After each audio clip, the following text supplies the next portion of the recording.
আসসালামু আলাইকুম। শামসুল ইসলাম স্বাগত জানাচ্ছি। চমৎকার একটা খবর নিয়ে এসেছি। আপনারা সবাই জানেন যে গতকাল মালদ্বীপে অনুষ্ঠিত সাফ অনূর্ধ্ব-20 ফুটবল চ্যাম্পিয়নশিপে বি গ্রুপ থেকে বাংলাদেশ নিজেদের প্রথম ম্যাচে পাকিস্তানের বিপক্ষে 2-0 গোলের জয় পেয়েছে। কাঙ্ক্ষিত জয়, definitely Bangladesh better side in football against Pakistan. কিন্তু এই দুটো গোলের দুটোই এসছে ইউএসএ বংশোদ্ভূত বা বাংলাদেশি বংশোদ্ভূত ইউএসএতে জন্মগ্রহণকারী বেড়ে ওঠা রোনান সুলিভানের পা থেকে। প্রথম গোলটা তো তিনি চমৎকার কায়দায় করেছেন। আপনি দেখেছেন যে সেট পিস থেকে একেবারে কোনাকুনি বারের কোনা ঘেঁষে গোলরক্ষককে বিট করেছেন। বিশ্বমানের গোল, যেটা মেসি, রোনাল্ডো এরা করে থাকে। এবং এরপরে আরও একটি গোল তিনি হেডের মাধ্যমে করেছেন। তো দুটো গোলের দুটোই রোনান সুলিভান করেছেন। কতটা সুযোগ সন্ধানী, কেপেবল, স্মার্ট সেন্টার ফরওয়ার্ড তিনি।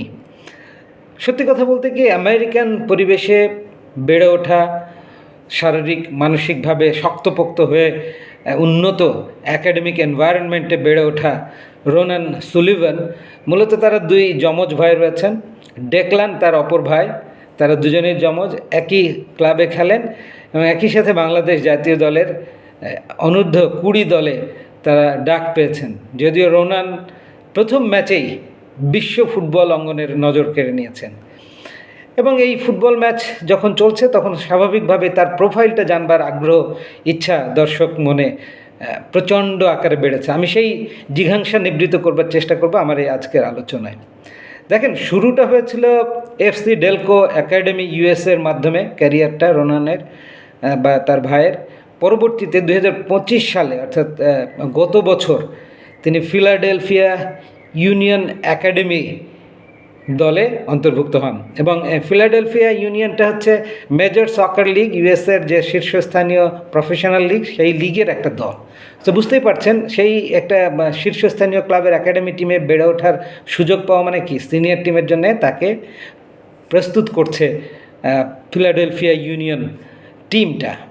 সো এইরকম একটা পরিবেশে বড় হওয়া, সেন্টার ফরওয়ার্ড পজিশনে আমাদের ঘাটতি, স্কিলফুল স্কোরারের ঘাটতি, এটা চিরায়ত প্রবলেম এই অঞ্চলে, বিশেষ করে দক্ষিণ এশিয়া অঞ্চলে। এবং আপনি এই অঞ্চলের প্রত্যেকটি দেশের খেলোয়াড়দের স্কিল দেখবেন, স্ট্যামিনা দেখবেন, ইউরোপ, আমেরিকা, অস্ট্রেলিয়া এদের চেয়ে অনেক অনেক পিছিয়ে। সেটা রোনান তার প্রথম ম্যাচেই বুঝিয়ে দিল। আন্তর্জাতিক পর্যায়ে বিগ স্টেজে এরকম ম্যাচ খেলছে, প্রথম ম্যাচে স্নায়ুচাপ ধরে রেখে তার মুনশিয়ানা তিনি দেখিয়ে দিয়েছেন। কিন্তু সব কিছুকে ছাপিয়ে স্থানীয়ভাবে বেড়ে ওঠা যে সমস্ত খেলোয়াড়রা আন্ডার-20 টিমে বাংলাদেশ দলের সুযোগ পেয়েছে, তারা এই সমস্ত বিদেশি বংশোদ্ভূত যে খেলোয়াড়রা দেশের হয়ে খেলার জন্য বিদেশ থেকে এসছেন, দলে যুক্ত হয়েছেন, তাদের সাথে মেন্টাল একটা গ্যাপ রয়ে গেছে, আত্মিক একটা দূরত্ব রয়ে গেছে। সেটা মাঠে স্পষ্টত হয়েছে। এবং মাননীয় ক্রীড়া প্রতিমন্ত্রী, সাবেক জাতীয় ফুটবল দলের অধিনায়ক গোলরক্ষক আমিনুল হক, তিনি স্পষ্টতই তার টেকনিক্যাল দৃষ্টিতে দেখেছেন যে রোনানকে পর্যাপ্ত বল সাপ্লাই দেওয়া হয়নি, বা তিনি যে গোল করবে, তিনি গোল করুক, এইটা হয়তো স্থানীয় অন্য খেলোয়াড়রা চায়নি। সো টিম ম্যানেজমেন্টের মধ্যে একটা গ্যাপ স্পষ্টতই ছিল। এবং এই যে মানিয়ে নেয়ার ব্যাপারটা, বিদেশি আলো হয় বেড়ে ওঠা খেলোয়াড়রা দেশের স্বার্থে, পতাকার স্বার্থে, ন্যাশনাল টিমে ইন্টারন্যাশনাল লেভেলে রিপ্রেজেন্ট করবার স্বার্থে তারা এসছেন, অনেক কিছু স্যাক্রিফাইস করে এসছেন। ন্যাশনাল টিমে খেলে ফুটবলাররা আহামরি এমন কোনো রিটার্ন পান না, কিন্তু সম্মানের জন্যই তারা এসছেন। ওইরকম উন্নত পরিবেশে বেড়ে ওঠা ফিলাডেলফিয়া ইউনিয়ন একাডেমি দলে খেলতে থাকা দুই ভাই সুলিভানরা এসছেন বাংলাদেশকে সার্ভ করার জন্য, সেবা দেওয়ার জন্যে। তো তাদের বেস্ট অফ বেস্ট সার্ভিসটা আমাদের নিতে হবে। কিন্তু স্থানীয় খেলোয়াড়রা, তাদের সাথে যদি ওই বোঝাপড়াটা এবং কোনো গ্যাপ যদি ভেতর থাকে যে ওরা এগিয়ে যাচ্ছে আমরা পিছিয়ে যাব, এইরকম ভাবলে আসলে দেশের জন্য খেলা যায় না। তো এই বিষয়টা যেহেতু সামনে এসছে, আমার মনে হয় কোচিং স্টাফ, টিম ম্যানেজমেন্ট পুরো স্কোয়াডের সাথে বসে বৈঠক করে এই বিষয়টা বোঝানো উচিত যে football it's a team game. Team জিতলে আমরা সবাই লাভবান হব। দেশের স্বার্থে, টিমের স্বার্থে সবাইকে একাট্টা হয়ে খেলতে হবে। রোনান সুলিভান মাত্র 18 বছর বয়স, এবং আমরা যদি দেখি তার 28 নভেম্বর 2007 সালে জন্ম।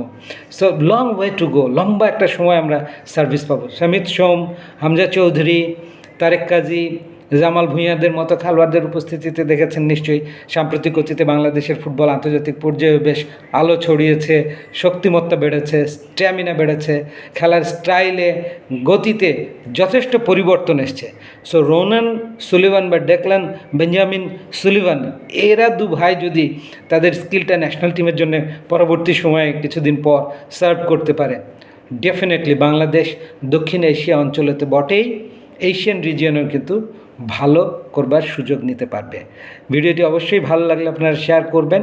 ফুটবলের উন্নয়নে, ফুটবলের এই নতুন জয়যাত্রায় আমরা সবাই আপনাদের পাশে চাই। Thank you so much.